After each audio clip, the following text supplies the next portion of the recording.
Thank you very much for the introduction, and to the CIVS, ladies and gentlemen.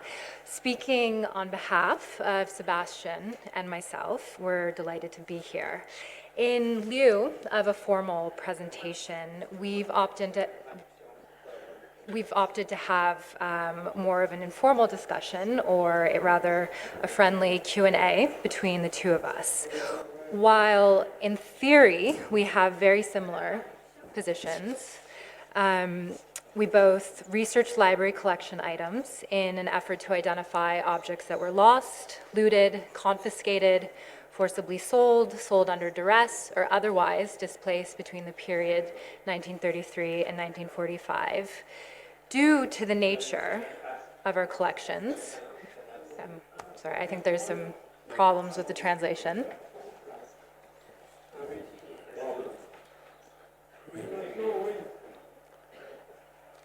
Are we good to go? No. No? Okay. Okay. So due to the nature of our respective collections in terms of size, geographical location, as well as the collection items themselves, we ultimately have very different positions, and our research goes in different directions. So we hope with the present format to draw out some of these comparisons. Sebastian has very kindly agreed to let me take initial lead here with the questioning, but first I'd like to give some background on the British Library collection and our particular general approach and history towards provenance research, or as we call it, spoliation research. For those of you who might not be familiar, the British Library is a national library of the UK, founded in 1973 via the British Library Act, although the earliest parts of our formation of our collection can be found originating from the British Museum Reading Room, which was founded in 1857.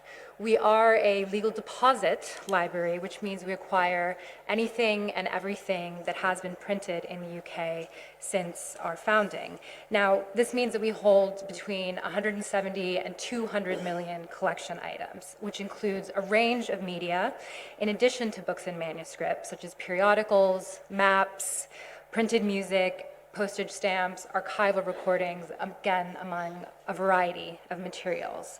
While much of our holdings are British, we are an encyclopedic collection, and a wide range of heritage materials are represented, have historically been collected and acquired, and continue to be acquired from all over the globe, representing numerous cultures and periods of time.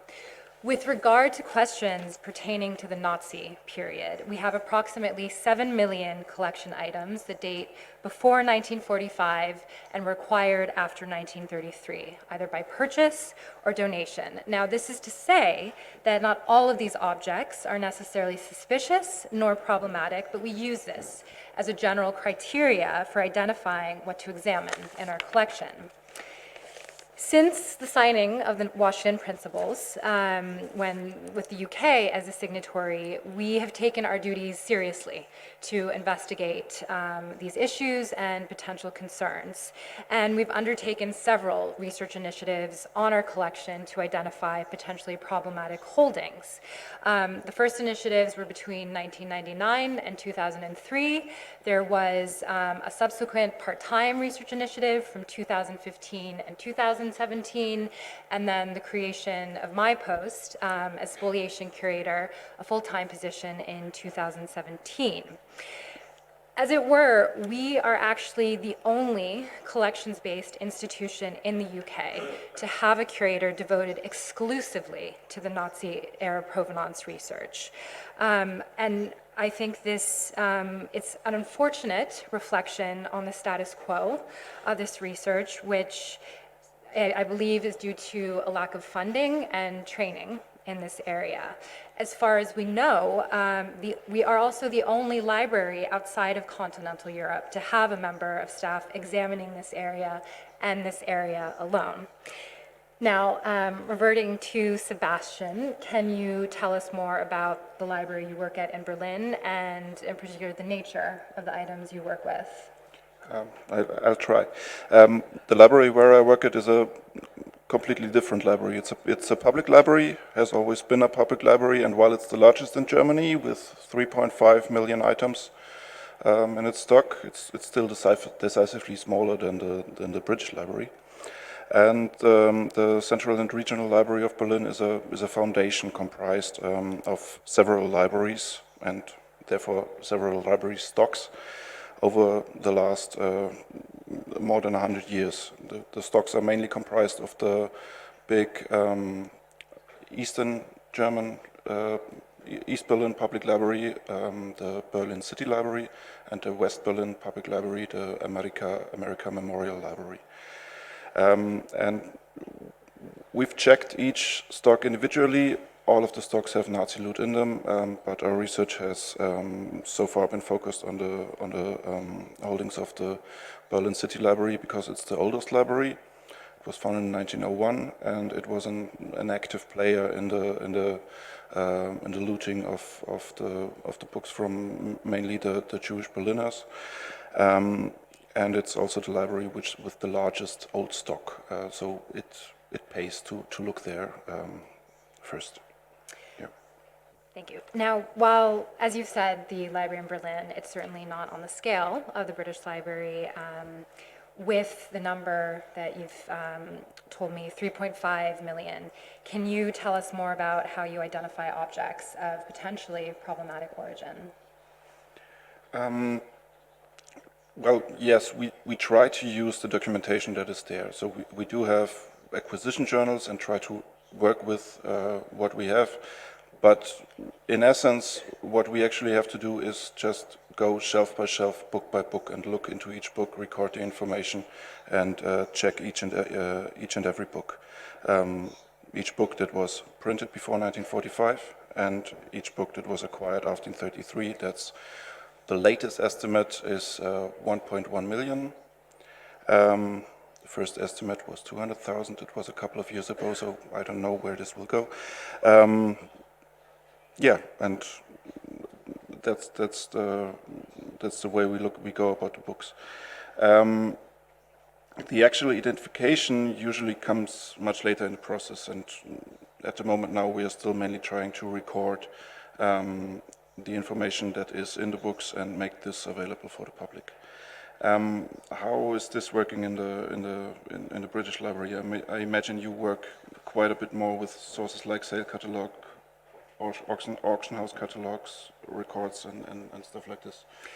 Well, yes and no. In terms of actually identifying objects of potentially problematic origins, this is one of the biggest challenges that we have. As I already noted, we have 7 million collection items which fit this criteria, created before 1945 and acquired after 1933. But we take a very pragmatic approach, and we've honed in on groups that we know were circulating the market during the Nazi period, originated or were collected in continental Europe, or conversely, items that are unique and could be identifiable on lost object registries or inventories. So for some of this, yes, it is looking to the library archives and subsequently sale catalogs and records, seeking to establish when, where, or from whom either the library or the vendor or donor acquired the objects in question. Unfortunately, each department within the library has had a different system for recording acquisitions and also delivering shelf marks. So there is not one exclusive acquisition journal or list, so to speak, to systematically go through and identify what was acquired when. As it were, though, for my particular position, most of my research over the past 2 years has been focused on two gifts to the library, which were gifted to us in 1968 and 1987. The Henry Davis collection of book bindings, which is an encyclopedic collection of bindings dating from between the 12th and mid-20th century, ranging from British make, continental European, North African, Near East, and Far East. The second collection that I've been working on is a Stefan Zweig collection of music and literary manuscripts. As we know, in each instance when the library acquired the group, the research for each has been establishing when or where the respective owners originally acquired the objects, or, if this is already known, the provenance prior. The Davis collection is pretty well recorded, and we know in most instances where, when, and from whom he acquired each object. Having said that, he was actively acquiring from dealers and on the market between the 1930s and 1970s, which has required consultation of considerable sale records and archives beyond Davis's acquisition in order to establish provenance prior to each vendor. In a few exceptional cases, I've also had luck checking exhibition histories and catalogs, as some of the bindings were effectively exhibited as works of art in their own right. This certainly isn't the case, though, for every item, and even those that do have sale histories, it more often than not leads to a dead end. So I only have the object to go on with any physical clues that might remain as to its ownership history. For the Zweig collection, he similarly kept pretty exceptional records for most of his acquisitions, so it's been a matter of going through his personal records and effects, although the findings have been about 50-50, where some parts of the collection we only have a date by, but not a source of acquisition. What's been particularly interesting about research on this collection is it's often, is with some instances where we know from whom Zweig acquired the manuscript, it's been a matter of sussing out the nature of the circumstances that he acquired pieces either from friends or colleagues.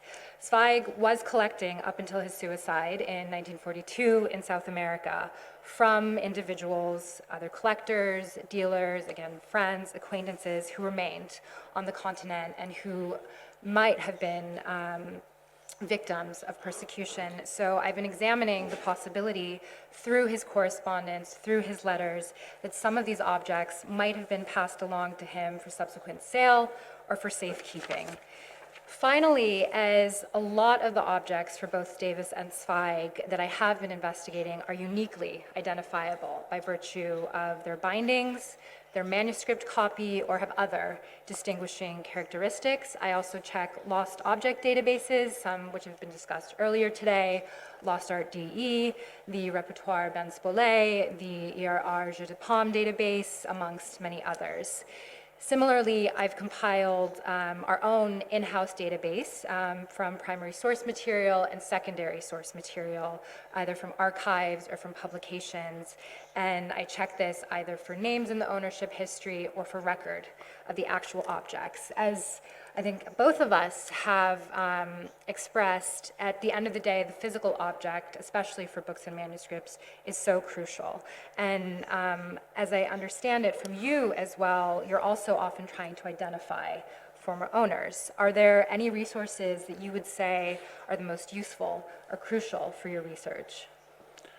I'd say it always depends on the case. We try to use every available source that in one way or another records the provenance of the books, be it ex libris databases like Art Ex Libris from Denmark, the Offenbach Book Science and Ex Libris catalogs, or even the integrated authority file, the GND of the German National Library, as well as reference books, of course.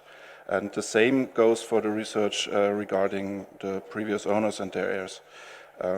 We use genealogical databases, we use memorial platforms like Yad Vashem.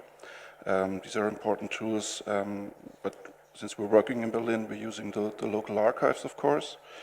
And we always turn to printed records like memorial books. But the main resource, I feel, which has also been addressed today, is a functioning network of researchers, and a network that is both international and interdisciplinary. I couldn't agree with you more on on having a network of researchers. This has already been expressed today. Certainly one of the challenges that I face at the British Library is I'm the only curator pursuing these lines of inquiry. I'm a team of one.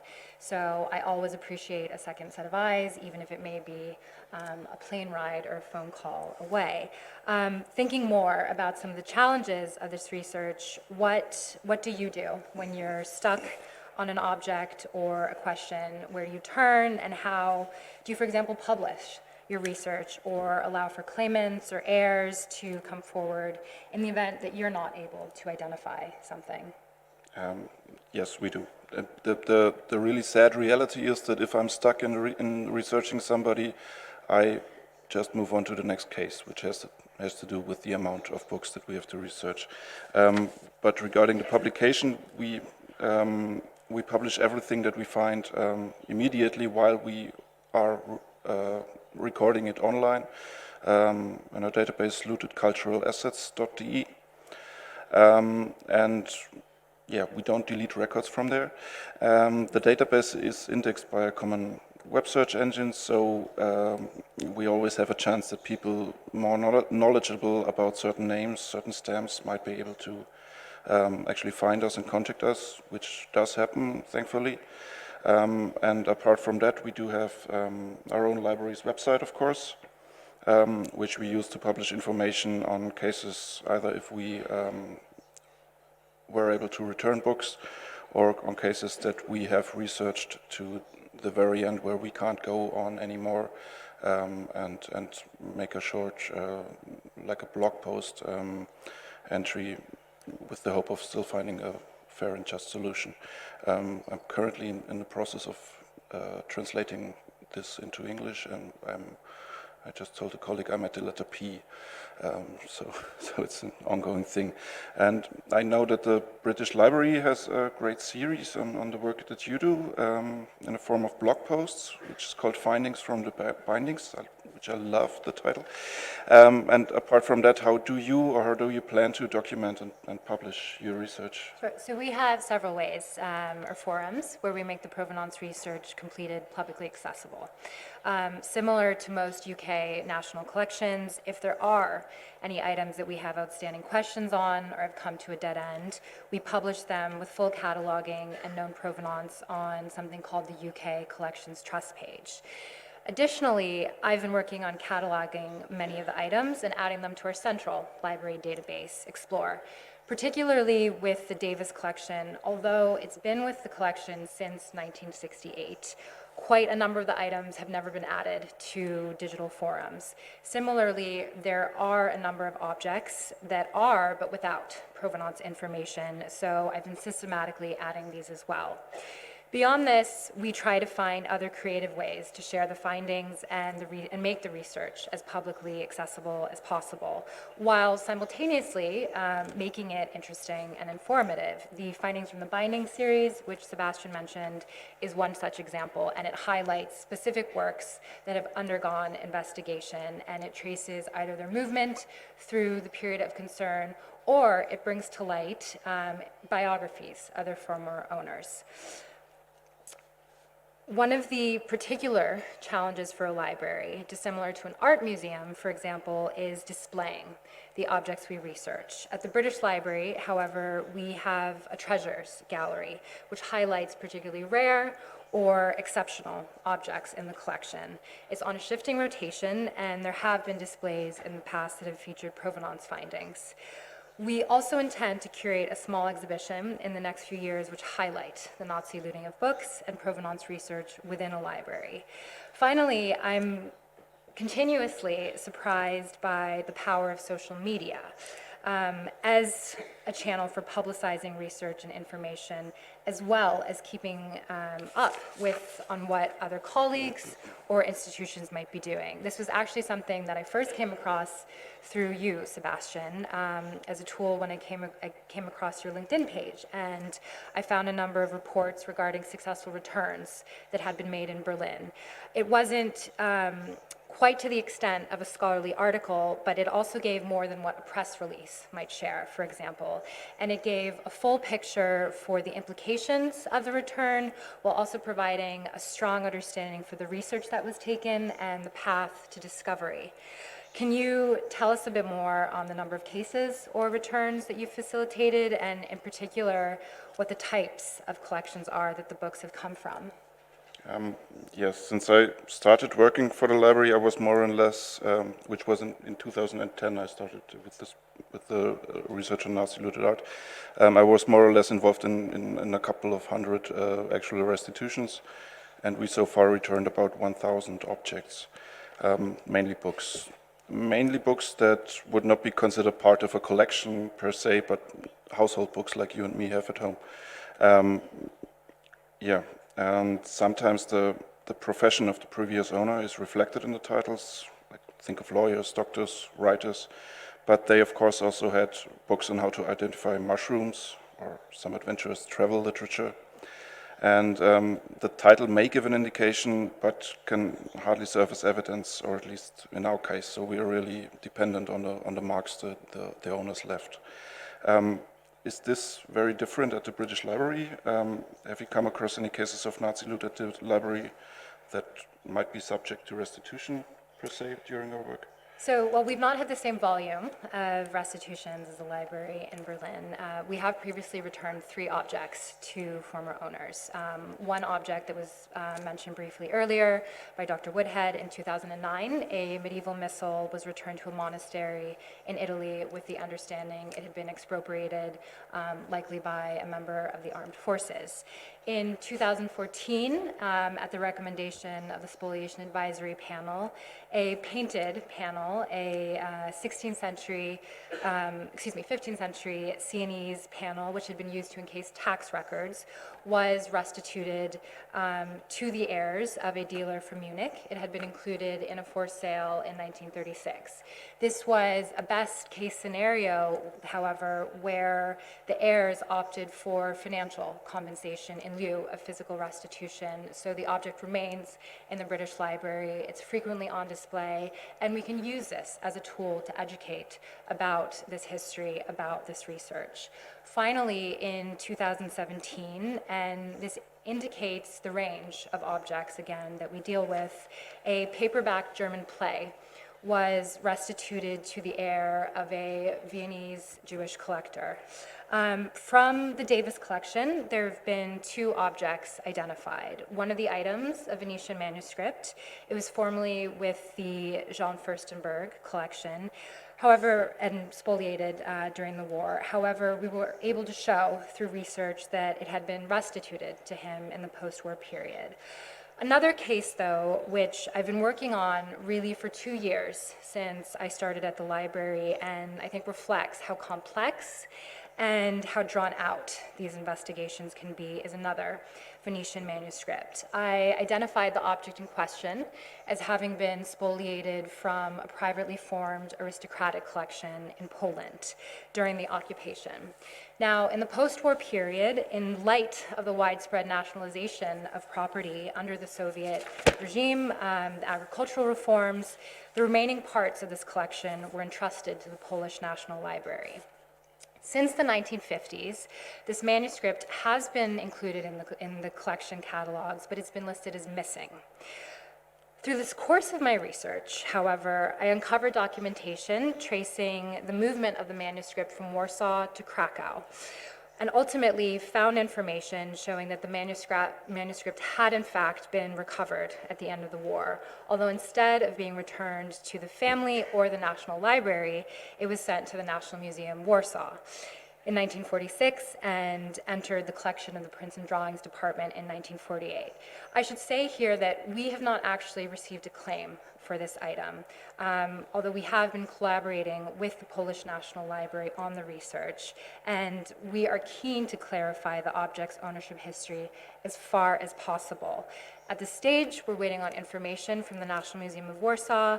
However, we've not had full access to the archives, a problem which has, again, come up throughout today's discussion. So concluding this research has proved to be particularly challenging. What has your experience been with other institutions, Sebastian, whether public, private, German, international, and do you frequently collaborate with other institutions? Yes, in fact, the database that we use to both record and publish our information is born of a cooperative effort, the Looted Cultural Assets database, and it currently collects and publishes the research done in 9 different German libraries. And we're connected to the relevant research groups like the Arbeitskreis Provenienzforschung that you heard about, and an informal working group of librarians, mainly from Germany and Austria, that meets biannually. Apart from that, we actually would welcome very much, and I would personally also be willing to work on in the future, would be a resource that would make it possible for researchers to communicate on an international and interdisciplinary level. There is an online platform which is provided by the DZK, but it's in fact mainly for German speaking, and it's in German language, and it's also it is provided by a dependent stakeholder, which I think is not a good thing for a discussion portal of this sort. It should be well independent. I'm really always wondering how things like this are viewed from outside Germany and outside the German-speaking bubble. Well, I'm always very grateful to German and Austrian colleagues who have assisted or fielded inquiries on a personal level in the past. On a larger, more organized level, there are certainly language barriers if one is not proficient in German. Furthermore, while provenance research may start with German tools or resources, it is certainly not exclusively so. From the perspective of an encyclopedic collection, German resources, information sharing, and networking is just one aspect to the research, and on any given day, I might find myself confronted by or considering objects that may pose problems or questions regarding Dutch, French, Italian, Czech, or other lines of provenance inquiry, in which case I'll find myself consulting any number of platforms or resources. So to have an international and interdisciplinary forum for communication would be absolutely welcome, and interdisciplinary in the sense that it would encompass not only a range of cultural property, but also professionals from the art market, book market, law enforcement, or law and academia, in addition to collections-based institutions. I think we might be starting to lose time here. So to wrap up, in light of the fact that chronologically we are stepping further away from the years 1933 to 1945, where do you see this research going in the future? Would you give a time stamp on it? And how do you see it changing, either in terms of outcomes or processes? I of course wouldn't give a timestamp on it. I'm not an advocate of any Schlussstrich policies. We've actually barely started. If you look at the actual collections that have to be looked through. I've also made the experience through the last years that especially the third generation after the Holocaust is very receptive, very interested in both their individual family history as well as, possibly because of the current global political situation, the mechanics of the persecution 1933 to 45. And I don't see this issue going away or becoming less significant in the near future, quite the opposite. In fact, I really see this as an opportunity also for, not just for libraries, but for any institution that collects to understand that the objects in their collection have more to tell, both the public as well as the original owners, and to use this as a positive thing and not be afraid to research it and display it. That's the thing.